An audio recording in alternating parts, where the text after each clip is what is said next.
পঞ্চায়েতের বিরোধী দলনেতা কংগ্রেসের বাচ্চু মণ্ডলকে জামিন হওয়ার পরে পুনরায় গ্রেপ্তারের প্রতিবাদে এদিন সন্ধ্যায় বহরমপুর থানার সামনে বিক্ষোভ দেখায় কংগ্রেস কর্মীরা।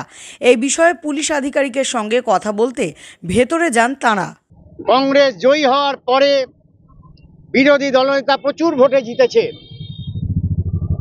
গত এক মাসের মধ্যে তাকে একটা ব্যক্তিগত পারিবারিক ঝামেলায় তাকে বিভিন্ন রকম আর্মস কেস থেকে আরম্ভ করে দিয়ে তাকে পারিবারিক একটি ঘটনায় তাকে গ্রেপ্তার করা হলো।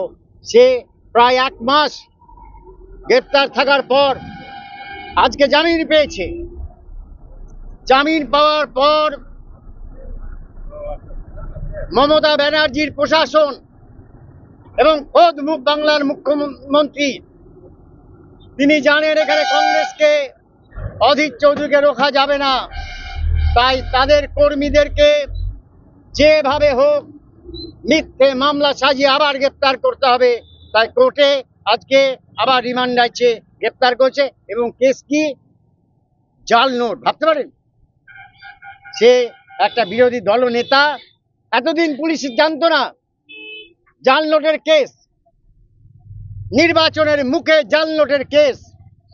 তার কারণ যাতে কংগ্রেস কর্মীরা ভয় পায়, কংগ্রেস কর্মীদেরকে অবরুদ্ধ করা যায় প্রশাসনিকভাবে। কিন্তু কংগ্রেস দলকে এভাবে ব্রিটিশও পারেনি, মমতা ব্যানার্জিও পারেনি। এবং আমি প্রশাসনের কাছে বলবো, কংগ্রেসকে রোখার চেষ্টা করা হচ্ছে, কংগ্রেসকে এভাবে রোখা যাবে না, কংগ্রেসকে এভাবে রোখা যায় না। তাই বাচ্চু মণ্ডলকে গ্রেপ্তারের জন্যে আমরা তার তীব্র প্রতিবাদ করতে থানায় বিক্ষোভ দেখাতে এসেছি।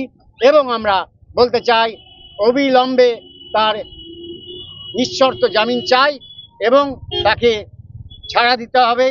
এবং আমরা চাই যে প্রশাসন নিরপেক্ষ থাকবে, নাহলে আগামী দিনে বৃহত্তর আন্দোলন হবে। বাংলা টুডে নাও।